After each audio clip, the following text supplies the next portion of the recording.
안녕하세요. 김성길 목사와 함께하는 GTS 말씀 묵상 시간입니다. 오늘은 7주차의 두 번째 날 묵상이 되겠습니다. 둘째 날 묵상은 주제가 있는 그대로 보고 그 중에서 가장 중요한 것을 찾아내는 훈련입니다. 말씀뿐만이 아니라 우리가 세상을 살아가는 데서도 가장 중요한 것을 잘 찾아낼 수 있는 이런 훈련이 익숙해진다면 훨씬 더 삶을 발전시켜 갈 수 있죠. 아이들 역시 가장 중요한 것이 무엇인지를 찾아내는 훈련이 익숙해지면 학습 효과가 뛰어나게 됩니다. 그래서 우리 부모님들은 항상 아이들과 대화를 나눌 때 해라 마라 이런 대화를 하면 안 되고 항상 가장 중요한 것이 무엇이라고 생각하니? 책을 읽었으면 그 중에서 가장 중요한 건 뭐라고 생각해? 공부를 했으면 그 중에 가장 중요한 것이 뭐라고 생각해? 고민을 하고 있으면 그 중에서 가장 중요한 것은 뭐라고 생각해? 이 가장 중요한 것이 뭐예요? 라고 묻는 질문은 컨설팅이나 코칭이나 또 상담이나 여러 가지 영역에서 다 사용되는 부분입니다. 그런 목적을 가지고 둘째 날은 말씀 속에서 가장 중요한 것을 잘 찾아내는 그런 훈련을 하는 날입니다. 목적을 우리가 잘 이해하시고 오늘도 가장 중요한 것을 잘 찾아내셔서 그것을 중심으로 삶을 살아가는 복된 날이 되시기 바랍니다. 자, 그럼 오늘도 이제 본문 말씀을 한번 읽겠습니다. 이 본문의 구조는 제가 정한 구조입니다. 4, 5, 3, 4, 12, 3 이런 구조예요. 4, 5, 3, 4, 12, 3. 자, 그러면은 본문 말씀을 한번 읽겠습니다. 벨사살 왕이 그의 귀족 1000명을 위하여 큰 잔치를 베풀고 그 1000명 앞에서 술을 마시니라.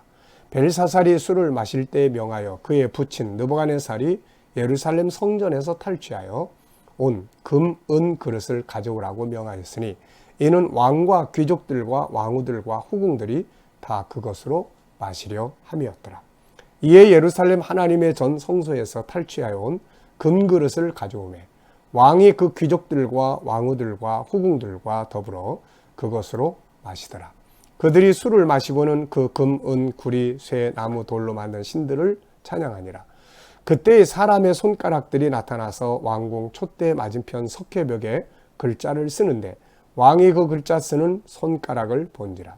이에 왕의 즐기던 얼굴빛이 변하고 생각이 번민하여 넓적다리마대가 녹는 듯하고 그의 무릎이 서로 부딪힌지라. 왕이 크게 소리질러 술객과 갈대아 술사와 점쟁이를 불러오게 하고 바벨론의 지혜자들에게 말하되 누구를 막론하고 이 글자를 읽고 그 해석을 내게 보이면 자주색 옷을 입히고 금사슬을 그의 목에 걸어주리니 그를 나라의 셋째 통치자로 삼으리라 하니라. 그때 왕의 지혜자가 다 들어왔으나 능히 그 글자를 읽지 못하며 그 해석을 왕께 알려주지 못하는지라. 그러므로 벨사살 왕이 크게 번민하여 그의 얼굴빛이 변하였고 귀족들도 다 놀라니라. 왕비가 왕과 그 귀족들의 말로 말미암아 잔치하는 궁에 들어왔더니 이에 말하여 이르되 왕이여 만수무강하옵소서. 왕의 생각을 번민하게 하지 말며 얼굴빛을 변할 것도 아니니이다. 왕의 나라에 거룩한 신들의 영이 있는 사람이 있으니 곧 왕의 부친 때에 있던 자로서 명철과 총명과 지혜가 신들의 지혜와 같은 자니이다. 왕의 부친 느부갓네살 왕이 그를 세워 박수와 술객과 갈대아 술사와 점쟁이의 어른을 삼으셨으니 왕이 벨드사살이라 이름하는 이 다니엘은 마음이 민첩하고 지식과 총명이 있어 능히 꿈을 해석하여 은밀한 일을 말을 밝히며 의문을 풀 수 있었나이다. 이제 다니엘을 부르소서. 그리하시면 그가 그 해석을 알려드리리이다 하니라. 이에 다니엘이 부름을 받아 왕 앞에 나오매 왕이 다니엘에게 말하되 네가 나의 부왕이 유다에서 사로잡아온 유다 자손 중에 그 다니엘이냐? 내가 내게 대하여 들은즉 내 안에는 신들의 영이 있으므로 내가 명철과 총명과 비상한 지혜가 있다 하도다. 지금 여러 지혜자와 술객을 내 앞에 불러다가 그들에게 이 글을 읽고 그 해석을 내게 알게 하라 하였으나 그들이 다 해석을 내게 보이지 못하였느니라. 내가 내게 대하여 들은즉 너는 해석을 잘하고 의문을 푼다 하도다. 그런즉 이제 네가 이 글을 읽고 그 해석을 내게 알려주면 내게 자주 색 옷을 입히고 금사슬을 내 목에 걸어주어 너를 나라의 셋째 통치자로 삼으리라 하니 다니엘이 왕에게 대답하여 이르되 왕의 예물은 왕이 친히 가지시며 왕의 상급은 다른 사람에게 주옵소서. 그럴지라도 내가 왕을 위하여 이 글을 읽으며 그 해석을 아뢰리이다. 왕이여 지극히 높으신 하나님이 왕에 붙인 느부갓네살에게 나라와 큰 권세와 영광과 위엄을 주셨고 그에게 큰 권세를 주셨으므로 백성들과 나라들과 언어가 다른 모든 사람들이 그의 앞에서 떨며 두려워하였으며 그는 임의로 죽이며 임의로 살리며 임의로 높이며 임의로 낮추었더니 그가 마음이 높아지며 뜻이 완악하여 교만을 행함으로 그의 왕위가 배한바되며 그의 영광을 빼앗기고 사람 중에서 쫓겨나서 그의 짐승이 들짐승의 마음과 같았고 또 들나귀와 함께 살며 또 소처럼 풀을 먹으며 그의 몸이 하늘 이슬에 젖었으며 지극히 높으신 하나님이 사람 나라를 다스리시며 자기의 뜻대로 누구든지 그 자리에 세우시는 줄을 알기에 이르렀나이다. 벨사살이여 왕은 그의 아들이 되어서 이것을 다 알고도 아직도 마음을 낮추지 아니하고 도리어 자신을 하늘의 주제보다 높이며 그의 성전 그릇을 왕 앞으로 가져다가 왕과 귀족들과 왕후들과 후궁들이 다 그것으로 술을 마시고 왕이 또 보지도 듣지도 알지도 못하는 금, 은, 구리, 쇠와 나무, 돌로 만든 신상들을 찬양하고 도리어 왕의 호흡을 주장하시고 왕의 모든 길을 작정하시는 하나님께는 영광을 돌리지 아니한지라. 이러므로 그의 앞에서 손가락이 나와서 이 글을 기록하였나이다. 기록된 글자는 이것이니 곧 메네메네 데겔 우바르시니라. 그 글을 해석하건대 메네는 하나님이 이미 왕의 나라의 시대를 세워서 그것을 끝나게 하셨다 하며 데겔은 왕을 저울에 달아보니 부족함이 보였다 하며 베레스는 왕의 나라가 나뉘어서 메대와 바사 사람에게 준바되었다 함이니이다 하니 이에 벨사살이 명하여 그들이 다니엘에게 자주색 옷을 입히게 하며 금사슬을 그의 목에 걸어주고 그를 위하여 조서를 내려 나라의 셋째 통치자로 삼으니라. 그날 밤에 갈대아 왕 벨사살이 죽임을 당하였고 메대 사람 다리오가 나라를 얻었는데 그때의 다리오는 62세였더라. 아멘. 자, 두 번째 날 묵상은 있는 그대로 보고 중요한 것 인지하기입니다. 자, 1번은 본장은 뭘 이야기하는 내용인가? 그래서 전체를 우선 설명을 해줍니다. 느부갓네살의 자손인 벨사살 왕이 예루살렘 성전에서 가지고 온 그릇들을 가지고 방탕한 잔치를 하다가 하나님의 책망을 받고 나라가 망하는 내용을 다루고 있습니다. 자, 두 번째부터 질문이에요. 벨사살 왕은 예루살렘에서 가져온 그릇들을 가지고 무엇을 하였는가? 네, 술을 마셨죠. 그는 무엇으로 만든 신들을 찬양했습니까? 금, 은, 구리, 쇠, 나무, 돌. 그때 뭐가 나타나서 벽에 글자를 썼는가? 5절에 보면 사람의 손가락. 네, 이렇게 있는 그대로를 확인해서 체크하시는 거예요. 그래서 그 속에 뭐가 들어있나 하는 거를 확인하는 겁니다. 자, 그 다음에는 이제 1절로 8절에서 가장 중요하다고 생각하는 단어나 내용은 무엇이며 이유는 뭔가? 1절로 8절을 읽어보시고 그 중에서 가장 중요한 것이 무엇이라고 생각을 하십니까? 제가 적은 내용은 두 가지입니다. 첫째는 2절에 보면 성전에서 가져온 그릇들을 가지고 술을 먹고 마셔요. 이거를 보면서 옆에 제가 이렇게 썼어요. 간이 부은 사람들이다. 이게 자기들이 늘 먹고 마시던 걸 가지고 술을 먹고 방탕하는 것도 바람직한 일이 아닌데 이 하나님을 섬기는 도구들을 갖다가 그걸로 술을 마시고 이거 하나님을 완전히 무시하고 조롱하는 거죠. 이거. 그래서 이게 간이 부은 거예요. 가끔가다 우리도 좋게 간이 부으면 큰 일들을 해요. 저는 하나님의 일을 이날까지 수십 년을 해오면서 성령의 감동을 받으면 뭔가 큰 일들을 이렇게 탁탁 저질러서 할 때가 있어요. 그래서 이 성령의 감동을 받으면 사람이 간이 붙는구나. 이게 뭔가 저게 우리가 큰 일을 하고 막 엉뚱한 일을 하면서 간이 부었네 그러잖아요. 근데 나쁘게 간이 붙는 사람도 있어요. 하나님을 무시하고 하나님을 욕하고 하나님을 불신하고 이게 참 사람이 나중에 다니엘이 그 뒤에 그러잖아요. 호흡을 관리하시고 호흡을 주장하시고 호흡을 주장하시고 이거 얼마나 무서운 이야기예요. 하나님이 우리의 호흡을 주장하시는 거예요. 죽게도 하고 살게도 할 수 있는 분인데 이게 참 간이 부은 짓을 하는 거예요 지금. 자, 6번째는 아무것도 6절을 내용을 보면서 적은 거는 아무것도 아니야 인간은. 그잖아요. 6절에 보면은 벽에 손가락에 나서 글씨를 쓰니까 그렇게 자신만만했던 왕이 부들부들 막 떱니다. 여기 보면은 넓적 다리마디가 녹는 듯하고 무릎이 서로 부딪힌지라. 네, 막 부들부들 떨어요 이거. 네, 이게 참 안타까운 이야기죠. 인간은 이렇게 나약한 존재예요. 그런데 한없이 교만하고 하나님을 무시하고 말이죠. 그런 어리석은 삶을 우리가 살면 안 되죠. 세 번째입니다. 벨사살 왕이 두려워하고 있을 때 그 어머니가 누구를 부르라고 하였으며 이유는 무엇이었는가? 여기 왕비라고 했는데 이거는 이 벨사살 왕의 왕비가 아니고 구번역을 보면 태후라고 소개를 하고 있어요. 태후. 그러니까 전 왕, 느부갓네살의 왕의 그런 왕비거나 또 그런 위치에 있는 사람이죠. 그래서 여기서는 어머니라고 표현을 해놨습니다. 누굴 부르라고 했는가? 다니엘을 부르라 그렇게 이야기를 했어요. 그러면서 이분도 느부갓네살 시대의 상황을 잘 알고 있어요. 그래서 이렇게 이야기합니다. 다니엘이라는 사람은 거룩한 신들의 영이 있는 자요, 명철과 총명과 지혜가 있는 자요, 신들과 같은 지혜가 있는 자다. 마음이 민첩한 자고 지식과 총명이 있어서 그때 당시에도 능히 꿈을 해석해 주었다. 느부갓네살이 고민한 것들을 해석해 준 다 기억하고 있습니다. 9절로 16절에서 가장 중요하다고 생각하는 단어나 내용은 무엇이며 이유는 뭔가? 여기에서 우선 11절로 12절에 보면은 그 태후가 왕비가 다니엘을 굉장히 신뢰하는 걸 보여주고 있어요. 다니엘을. 느부갓네살만 신뢰한 게 아니라 옆에서 지켜본 이 왕비도 이 다니엘을 엄청 신뢰했던 것 같아요. 그래서 자기 아들에게도 다니엘을 부르면 이거 해결할 수 있다라고 이야기를 해요.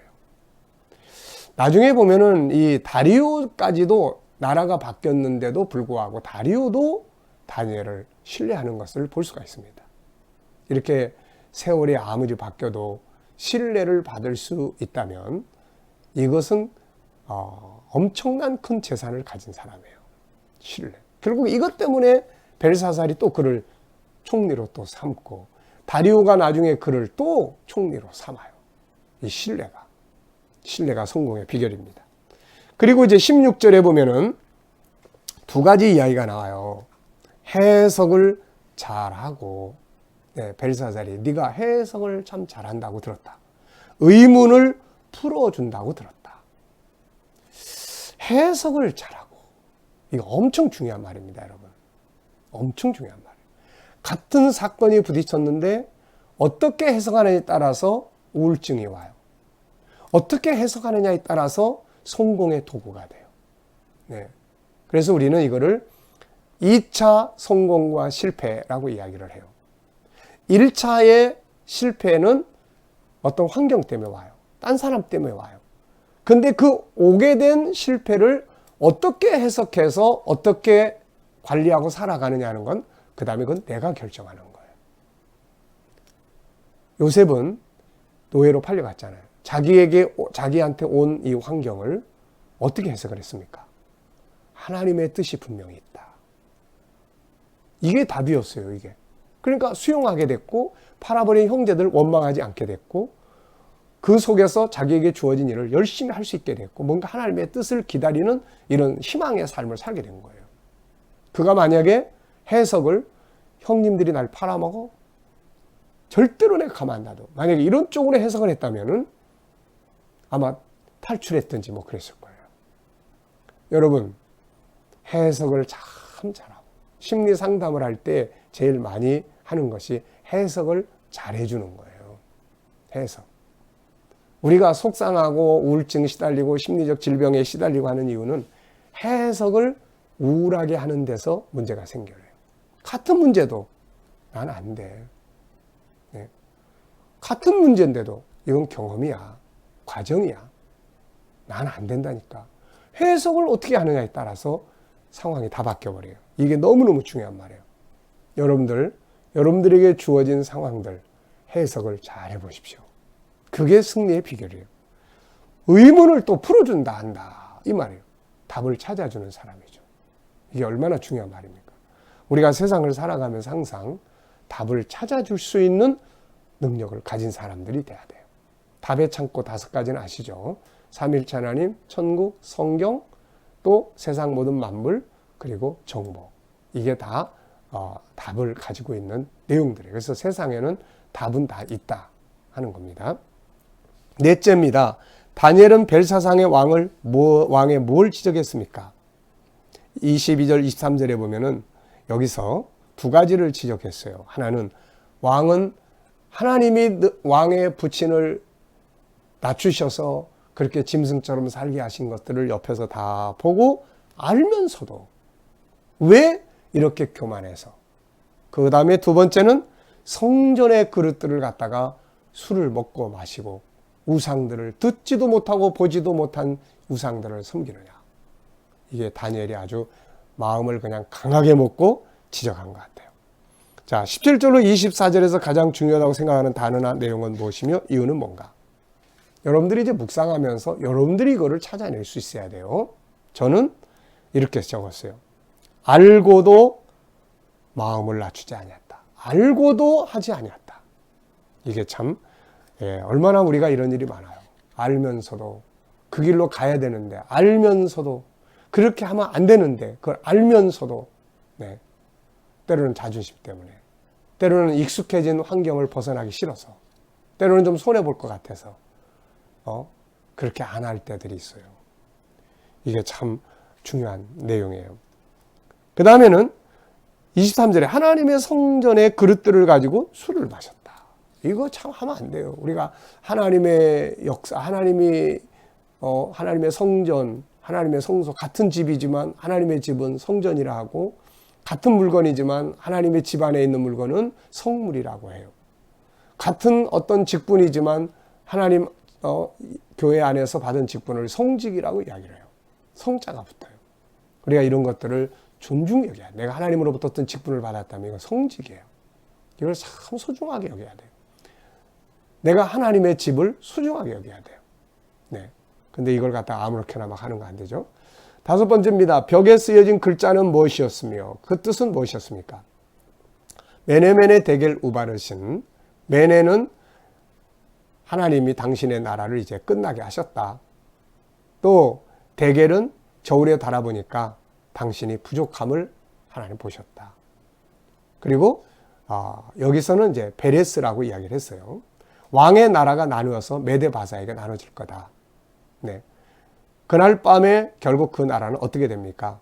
벨사살 왕은 죽고 나라는 베데왕 다리오에게 넘어가게 되죠. 자, 6번째입니다. 오늘 내용 중에서 가장 중요한 내용은 무엇이며 이유는 뭔가? 오늘 전체 내용 중에서 가장 중요한 건 저는 2가지를 적었습니다. 하나는 다 알면서도 하지 않는 인간의 어리석음이 결국 망하게 했다. 또 하나는 다니엘은 답을 찾아낼 수 있는 사람이었고 해석을 참 잘해주는 사람이었다. 이게 바로 신뢰받는 비결이었어요. 본문에서 느끼는 건 뭔가? 인간의 전 어리석음을 느끼게 돼요. 그렇게 다 옆에서 자기 아버지가 그렇게 어려운 일들을 겪고 높아졌다가 하나님 낮추시는 것들을 보고 다 했던 것들을 다 봤는데도 불구하고 그걸 또 그 길을 그대로 또 간다는 거예요. 이게 참 어리석은 것이죠. 자, 본문에서 배운 건 뭔가? 또 배워야 될 것. 역시 겸손. 그리고 해석을 참 잘해야 된다 하는 것이죠. 말씀 속에서 느껴지는 하나님의 마음은 무엇인가? 쭉 읽고 나면 뭔가 마음에 남는 게 있죠. 그게 하나님이 우리에게 주시는 마음이에요. 하나님의 마음이 문자로 기록된 것이 바로 성경입니다. 그래서 성경을 읽을 때 우리는 글자로만 읽지 말고 그 속에 흐르는 하나님 마음을 우리가 느낄 수 있어야 되죠. 저는 겸손한 것이 지혜다. 네, 이걸 많이 느낍니다. 이게 하나님 마음이에요. 자, 본문을 보고 질문 2개 이상 만들어 보기. 질문 많이 만들어 보라고 그랬죠. 자, 첫째는 벨사살은 아버지의 상황을 다 보고 알았는데도 불구하고 왜 그렇게 행동을 했을까? 두 번째 질문입니다. 나 역시 알면서도 어리석은 길로 가는 건 뭔가? 셋째 질문이에요. 지금 나의 삶은 이거 제대로 가고 있는가? 아니면 이거 잘못된 길을 가면서도 정당화시키고 있는가? 이런 질문을 던지면서 나의 삶을 점검해 볼 수 있는 시간을 가졌습니다. 자, 오늘은 하루를 살아가시면서 가장 중요한 것이 무엇인지 삶의 우선순위를 정해보시고, 일을 할 때도 마찬가지고 뭘 했으면 체크하고 점검할 때 가장 중요한 것이 뭘까 하는 것들을 항상 질문을 해보시기 바랍니다. 여러분의 인생에서 가장 중요한 것은 무엇이라고 생각을 하십니까? 자, 오늘도 묵상과 함께 좋은 하루 되시기 바랍니다. 기도하겠습니다. 하나님 아버지 감사합니다. 벨사살처럼 어리석게 행하다가 망하지 않게 하시고 하나님 앞에 항상 겸손하여 승리하는 자들이 되게 해주옵소서. 다니엘처럼 해석을 참 잘하게 하시고 또 의문을 풀어줄 수 있는 답을 찾아줄 수 있는 삶을 살게 해주시옵소서. 거룩하신 하나님 아버지, 오늘도 우리 자녀들과 친척들, 이웃들 중에 믿지 않는 자들 다 돌아오게 하시고 또 우리 자녀들과 성도들과 저희들이 살아가는 삶의 현장이 복되게 하여 주옵소서. 코로나 바이러스에 머리털 하나 상하지 않게 하시고 저희들의 직장과 공부하는 학교와 사업장들이 다 형통하게 하여 주시옵소서. 이 나라의 지도자들에게 지혜와 명철을 주셔서 난국을 잘 헤쳐가게 하여 주시고 이 땅에서 코로나 바이러스가 속기 다 소멸될 수 있도록 하나님 역사하여 주옵소서. 세계 곳곳에 있는 선교사님들과 또 저들의 사역에 은혜 베풀어 주시고 바이러스 때문에 선교의 문들이 많이 막혀 있습니다. 속히 다 세계 속에서 이 모든 전염병이 다 소멸되게 하여 주셔서 선교의 문이 더 활짝 열려지게 하여 주옵소서. 이슬람권이나 힌두권이나 북한이나 중국권에서 핍박받는 성도들에게 은혜 베풀어 주셔서 잘 감당하고 믿음 지키도록 역사하여 주옵소서. 예수님의 이름으로 감사하며 기도하옵나이다. 아멘.